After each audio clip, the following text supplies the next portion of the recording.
Hello guys, आपके लिए नया एपिसोड लाए है। हर दिन नया एपिसोड देखने के लिए वीडियो को लाइक और चैनल को सब्सक्राइब करें please. Just 72 don't try to cross your limits. Varchasva ने अपनी बाहें अनाया की कमर के चारों तरफ लपेट दी और बोला, क्या तुम मुझे गुस्सा दिलाना चाहती हो?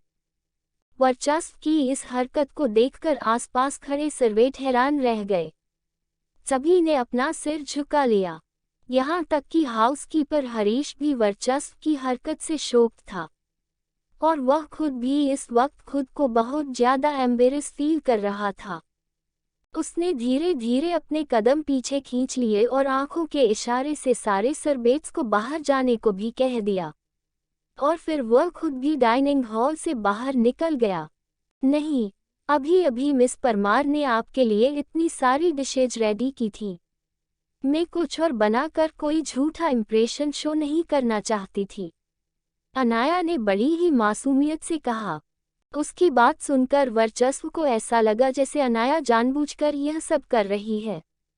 वो पूरी तरह से आउट ऑफ माइंड हो चुकी है। वर्चस्व के फेस की उदासी गायब हो गई थी। उसने अनाया की कलाई पकड़कर अपनी तरफ खींच लिया। सडनली वर्चस्व के किए गए इस एक्ट से अनाया बहुत ज्यादा डर गई। उसका दिल बहुत जोर जोर से धड़कने लगा। वह वर्चस्व के ऊपर गिरने ही वाली था। उसने डाइनिंग टेबल के टॉप पर अपना हाथ टिका दिया। अनाया का फेस वर्चस्व के इतने करीब था कि उन दोनों की सांसें टकराने लगी। ये पहली बार था जब अनाया इस तरह से वर्चस्व के ऊपर झुकी हुई थी। वह वर्चस्व की आंखों में देख रही थी। उसकी पलकें बड़ी बड़ी और घनी थी। उसकी नज़रें बहुत डीप और इंटेंस थीं। वर्चस्व ने अनाया की आंखों में देखते हुए कहा, आर यू जेलस? आप किस बारे में बात कर रहे हैं? अनाया अनजान बनते हुए बोली। वर्चस्व के मुंह से जेलस वर्ड सुनकर अनाया को थोड़ा स्ट्रेंज लगा। हाँ, वो थोड़ा अनकंफर्टेबल थी, लेकिन उसे ये तो बिल्कुल भी नहीं लग रहा था कि वह जेलस थी। ओह, आर यू नॉट जेलस? कहते हुए वर्चस्व की आंखों में एक अलग सी चमक और मुस्कुराहट तैर गई। उसने अनाया की कलाई को अपनी उंगलियों से सहलाया और फिर बोला, तो फिर तुम इतना नर्वस क्यों हो? नहीं मम, मैं नर्वस नहीं हूँ, अनाया ने बड़े ही आराम से जवाब दिया। डेफिनेटली उसे थोड़ा सा डिस्कम्फर्ट फील हो रहा था, लेकिन वह नर्वस तो नहीं थी। यहाँ तक कि छोटा बच्चा भी अपने खिलौने किसी को नहीं देता, और वर्चस्व तो उसे हक करता है, उसे किस करता है, रात भर अपनी बाहों में लेकर सोता है। कोई लड़की आकर उसके सामने उसके हस्बैंड पर हक जताने की कोशिश कर रही थी, और अब अनाया वर्चस्व के सामने ऐसे प्रिटेंड कर रही थी कि वह जरा भी जेलस नहीं है और उसे कोई फर्क ही नहीं पड़ता। उसकी इस हरकत से वर्चस्व बिल्कुल भी खुश नहीं था। वर्चस्व ने गौर से अनाया के फेस को देखा। उसे ऐसा लग रहा था जैसे अनाया की एक्टिंग स्किल सच में बहुत कमाल की थी। वह अपने दिल का हाल और अपनी फीलिंग्स बहुत अच्छे से मैनेज कर लेती है। अनाया सोच में पड़ गई। क्या वह सच में जेलस थी? उसे समझ में नहीं आ रहा था कि उसे सोनाली को यहाँ देखकर जो फीलिंग हुई थी वह नर्वसनेस थी या जेलसी। लेकिन फिर भी उसे वर्चस्व के मुंह से यह वर्ड सुनकर थोड़ा अजीब ही लग रहा था। वर्चस्व ने अनाया को छोड़ दिया और अनाया फौरन वहां से चली गई। वो सच में अब एक मिनट और वर्चस्व के सामने रुकना नहीं चाहती थी। वर्चस्व ने भी पास्ता के बाउल पर फोकस किया और खाना शुरू कर दिया। पास्ता बहुत अच्छा बना था और उसमें मसालों का कॉम्बिनेशन भी बहुत परफेक्ट था। वर्चस्व ने ऑल ओवर वर्ल्ड में घूमा था। उसने बहुत सारे फास्ट फूड ट्राई किए थे, लेकिन अनाया के हाथ के बने हुए पास्ता में एक अलग ही टेस्ट था। पास्ता जैसी सिंपल रेसिपी भी उसने बहुत टेस्टी बना दी थी। सोनाली बहुत ज़्यादा गुस्से में थी और उससे भी ज़्यादा वो हर्ट थी। वह रोते हुए अपने घर गई थी। वो इतने सालों से वर्चस्व को पसंद करती थी। उसके दिल में वर्चस्व के लिए बहुत प्यार और फीलिंग्स थी। वो इस बात का ब्लेम वर्चस्व पर नहीं लगा सकती थी, इसलिए उसने सारा ब्लेम अनाया के सिर के ऊपर डाल दिया, क्योंकि वर्चस्व का बिहेवियर उसके लिए सडनली चेंज हो गया था। और इसका रीजन सिर्फ और सिर्फ अनाया थी। सोनाली के पापा राघव परमार ने जब अपनी लाडली बिटिया को रोते हुए देखा तो उनका दिल दर्द से तड़प उठा। उन्होंने मोबाइल फोन उठाकर सीधा वर्चस्व का नंबर डायल कर दिया। वर्चस्व के फोन रिसीव करते ही सामने से मिस्टर परमार की गुस्से से भरी हुई आवाज वर्चस्व के कानों में पड़ी। युवराज, मैंने सुना था कि आप बीमार थे। जोर सोनाली आपसे मिलने आई थी। उद्धरण चिन्ह। वर्चस्व अब भी अपनी व्हीलचेयर पर बैठा हुआ था। राघव ने उसके जवाब देने का इंतजार नहीं किया और फिर बोल पड़ा, सोनाली अभी अभी रोते हुए घर आई थी। उसने बताया कि आपके पैलेस में किसी लड़की ने उसे इंसल्ट किया। सोनाली घर आकर फूट फूट कर रोई थी। इतनी सालों से उसका न्यू पैलेस में आना जाना था, लेकिन उसके साथ ही पहली बार हुआ।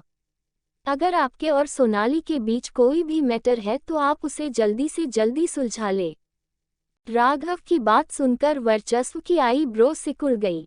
इससे पहले वो कुछ भी रिएक्ट करता, राघव फिर बोल पड़ा, आपके पैलेस में जो लड़की है जिसने सोनाली को ह्यूमिलिएट किया है, मैं चाहता हूं कि आगे फ्यूचर में उस जैसे लोगों को आपकी और हमारी फैमिली के रिलेशन को खराब करने का मौका बिल्कुल नहीं देंगे।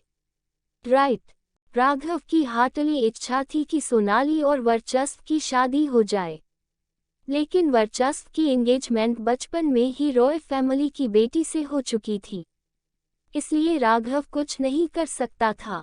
लेकिन अब वह जान था कि जिस लड़की से वर्चस्व की शादी हुई थी वह रॉय फैमिली की नाजायज बेटी थी। और वैसे भी सोनाली कई सालों से वर्चस्व को पसंद करती थी। मिस्टर परमार यह कभी भी बर्दाश्त नहीं कर सकता था कि कोई नाजायज लड़की परमार फैमिली की इकलौती राजकुमारी से उसका प्यार छीन ले। अनाया और सोनाली की दूर दूर तक कोई बराबरी नहीं थी। वर्चस्व ने अपनी फिंगर में पहनी हुई रिंग पर एक नज़र डाली और कोल्ड वॉइस में बोला, mister Parmar, don't try to cross your limits. आप मुझे सिखाने की कोशिश कर रहे हैं। वर्चस्व का वॉइस टोन ही बता रहा था कि वह किस कदर एग्रेशन में था। राघव वर्चस्व के मुंह से निकले हुए एक सेंटेंस में ही ऊपर से नीचे तक हिल गया। नो नो युवराज, मेरा वह मतलब नहीं था। राघव हड़बड़ाते हुए बोला। राघव उम्र और एक्सपीरियंस में कितना ही बड़ा क्यों ना रहा हो, लेकिन फिर भी वर्चस्व के सामने मुंह खोलने की उसकी हिम्मत नहीं थी। अपनी बेटी को रोते हुए देखकर वो अपने इमोशन को कंट्रोल नहीं कर पाया और उसने वर्चस्व से इस तरह की बात करने की हित कर दी। वर्चस्व बोला, मिस्टर परमार, मैं आपको दो बातें बता दूं। पहली, आप जिस लड़की के बारे में बात कर रहे हैं वह मेरी वाइफ है, तो आगे से आप उसे विद रिस्पेक्ट मिसेज सिंह कहेंगे। और दूसरी बात, मैंने कभी नहीं कहा कि मैं आपकी बेटी से शादी करूंगा। Is that clear? वर्चस्व की बात सुनकर राघव का दिल दर्द से तड़प उठा और उसके मुंह से एक आह निकल गई। अभी अभी वर्चस्व ने जो भी कहा राघव ने वह बिल्कुल भी एक्सपेक्ट नहीं किया था। राघव की नज़र में दूर तक कोई ऐसा नहीं था जो उनकी बेटी से शादी करने के लायक हो। सोनाली बहुत खूबसूरत थी और वर्चस्व जैसा सक्सेसफुल, हैंडसम और जीनियस पर्सन उसका परफेक्ट मैच था। फिर भी राघव हिम्मत हारने को बिल्कुल भी तैयार नहीं था। वह वर्चस्व को समझाते हुए बोला, सोनाली और आप एक दूसरे को पसंद करते आए हैं। आपको नहीं लगता कि आप दोनों की शादी हमारी दोनों फैमिली और बिजनेस के लिए बहुत अच्छी रहेगी? मिस्टर परमार, शायद अब आप आरके के साथ कॉपरेट करने के मूड में नहीं है। राघव की बात सुनकर वर्चस्व सार्कास्टिक वे में बोला। राघव फोन पर भी वर्चस्व का इरिटेशन और गुस्सा महसूस कर सकता था। राघव को अपने ऊपर वर्चस्व का बहुत ज्यादा प्रेशर फील हो रहा था। वर्चस्व की हेल्प लेने के लिए परमार फैमिली ने खुद ही उसके हाथों का मोहरा बनना तय किया था। कुछ साल पहले परमार फैमिली के बिजनेस में टैक्स पे को लेकर कुछ लीगल मैटर्स में फंस गई थी। वर्चस्व ने इस शर्त पर कि परमार फैमिली वर्चस्व को सपोर्ट करेगी। उसने सारा मैटर बहुत ही इजीली हैंडल कर लिया था।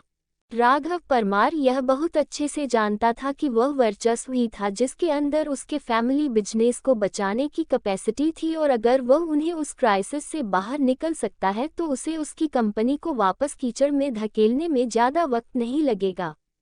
और यह फैक्ट सिर्फ राघव ही नहीं बल्कि बिजनेस वर्ल्ड में हर कोई जानता था कि वर्चस्व किसी को भी बर्बाद करने में ज़रा भी रहम नहीं दिखता।